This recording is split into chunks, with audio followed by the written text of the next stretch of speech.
this way. What way? Out of anger and disappointment.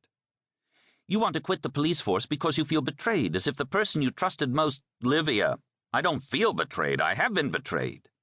We're not talking about feelings here. I've always done my job honorably, with integrity.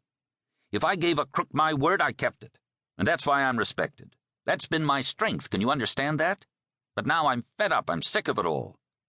Please don't yell, said Livia, her voice quavering. Montalbano didn't hear her. There was a strange noise inside him, as if his blood had reached the boiling point.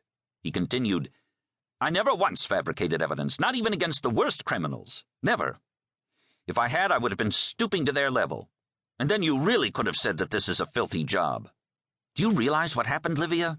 The people attacking that school and planting false evidence weren't a bunch of stupid, violent beat cops.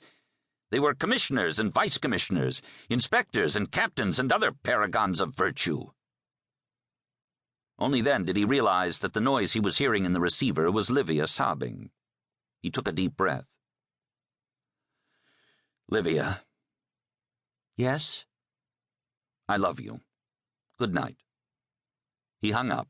Then he went to bed, and the treacherous night began.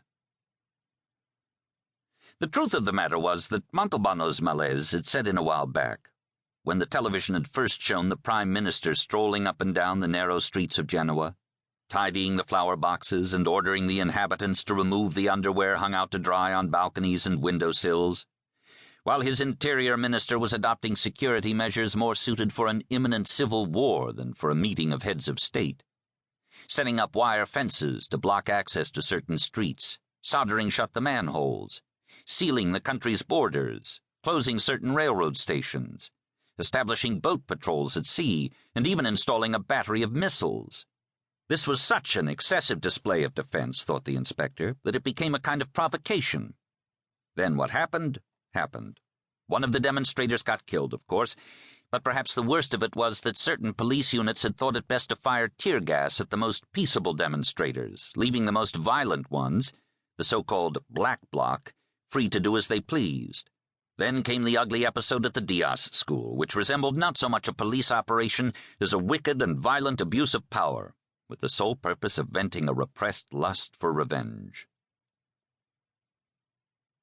3 days after the G8, as polemics raged all over Italy, Montalbano had arrived late to work. No sooner had he pulled up in his car and got out than he noticed 2 painters whitewashing one of the walls outside the station. "Ah, Chief, Chief!" cried Cattarella, seeing him come in. "They wrote us some nasty things last night." Montalbano didn't immediately understand. "Who wrote to us?" "I don't personally know them that's writ 'em." What the hell was Cattarella talking about? Was it anonymous? "No, Chief, it wasn't anonymous. It was on a wall outside. And that was why Fazio, first thing this morning, called for the painters to come cover it up." At last the inspector understood why the 2 painters were there. What did they write on the wall? Cattarella turned beet red and attempted an evasion. "They wrote some bad words with black spray paint." "Yeah, like what?" "Sleazeball cops," replied Cattarella, keeping his eyes lowered. "Is that all?" "No, sir. They also wrote murderers. Sleazeballs and murderers." "Why are you taking it so hard, Cat?" Cattarella looked like he was about to burst into tears. "'Cause nobody in here's no sleazeball or murderer, starting with you, sir, and ending with me, the smallest wheel on the cart." By way of consolation, Montalbano patted Cattarella's shoulder and headed towards his office. Cattarella called him back. "Oh, Chief, I almost forgot. They also wrote, goddamn cuckolds." Imagine ever finding any obscene graffiti in Sicily without the word cuckold in it. The word was a guarantee of authenticity, a classic expression of so-called Sicilitude. The inspector had just sat down when Mimi Augello came in. He was cool as a cucumber, his face relaxed and serene. "Any news?" he asked. "Did you hear what they wrote on the wall last night?" "Yeah, Fazio told me." "Doesn't that seem like news to you?" Mimi gave him a befuddled look. "Are you joking or serious?" "I'm serious." "Well then, swear to me on a stack of Bibles. Do you think Livia cheats on you?"